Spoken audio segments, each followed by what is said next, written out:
Waaqayyo lafa kanatti siif godhee dhugaa qaba. Ishee ani maqaan koo Sanbatuu Fiqaaduun jedhama.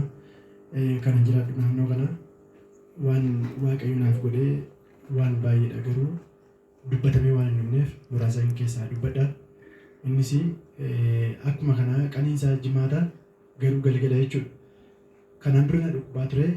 Ganni na dhukkubaa ture ganni dura jechuudha. Ganni dura guyyaa 5 qaddamee na qabee gaafa jalqaban dhukkubuu jalqabee mataa keessa ganna waraana bakka nu hojjedhutti utuma nu hojjechuu dadhabuun dadhabee ciisennaan natti hammaatee isa utuma kanaan jedhu ijoolleen bakka nu hojjedhu suni naannoo piyaasaadha.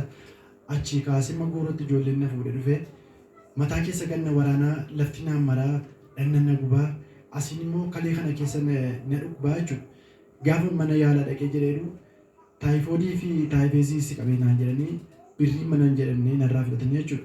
Innis furmaata naaf hin taane kana nuti jiru deebi'ee galeetan gaafa furmaata dadhabeedu indaganaa buufata fayyaa dhaqee jedhennaan achi immoo ganaa dhaqee dhiiga kee kenninaa jedhan achis dhaqeen dhiiga kennee maal jedhennaan rifeerii naa barreessanii jechuudha gara 6 kiilootti achi dhaqee dheeratanii achi kibbii sana keessa walii gad naanneen fuudheera manaa qabachuudha. Kottanii as keessa naanna'u deebi'een galaa Waaqayyoo kanaan duutanaan hin jenne deebi'een galaan jedhe. Deebi'ee galeetanii galgala sagantaa dhufee jechuudha. Baay'ee dandeen taa'u, dandeen ka'u, biddeen na nyaachisu waan tokko waxiin tokko yoo namatti urgaa'e namootatti urgaa anaan garuu natti urgaa'u shittaa sana jibbisiisa jechuudha. Galgala nan dhufee gaafa dhufee kalee koof dandee gadi taa'ee waliin ka'u asiisima maallaan jedhan rajiijiin keessi madaa'eera sabatee fi inni infekshinii si ta'ee jira.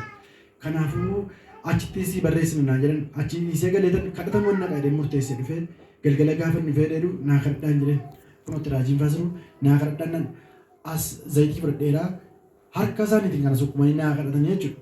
Gaafa san naaf kadhatanii jedhanii yeroo sana humni tokko na keessa ba'e humni mataa keessaa kaasee hanga miila kootiitti humna abiddaa tokko na keessa gad ba'e jechuudha.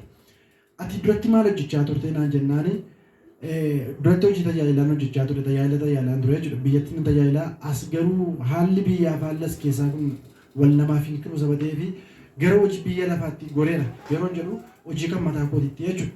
Innis hojii maqaasiraa uuma gara hojii bakkee irraa kun distiraakishinii malee waan biraa miti. Gaafa kanatti goreeru ani isa kanarraa jalladheera yookaas hojii tajaajilaa gara sanatti goreera waan ta'eef Waaqayyoos keessa naa adabeera nan beekaa jechuudha.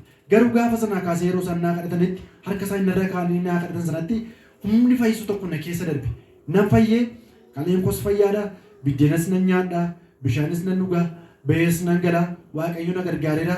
Kanaaf galati kun kan Waaqayyooti. Guddisa Waaqayyoon naa galateeffadhaan jedha.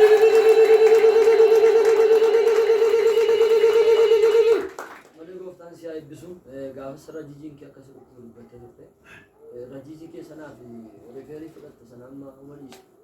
Ingeessine akkuma mana kaayeen jira baaseen kuban jedhee yaadee hin gubne garuu akkasumatti jira deebee sinannee na dhukkubaan jiru argisa.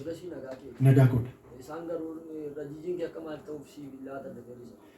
Rajiijiin kee infekshinii si ta'eera sabatee fi asitti qorichiisaas hin jiru marfee kanaas si kennuu hin dandeenyu sabatee fi yakkaatiidha siraa walitti si barreessina naan jedhanii achi dhaqee gaafa achi dhaqee immoo kibbii sana keessa olii gannaannee indagana isaanis maal naan jedhanii dhiiga hin kennita ganaa laaboraatoorii siin galtaa antirasaawundii siin kaata naan jedhan an kana ciqime kana hin danda'u achittis dhiiga koo garmatiin harkaa fuudhaa turanii bakka lamatti kenneeraa sadaffaan dhiiga koo fuudhuuf jedhanii inni lafti naan maru kun iyyuu isuma ta'uu danda'a sabateef iyyuu ani iddoo hundumaa kanatti dhiiga siin kennu antirasaawundii siin qabadheetan murteessee madhiisee ba'ee dhufeen kadhatas galgala addaan dhufee dhimma fayyee natti hin deebiin.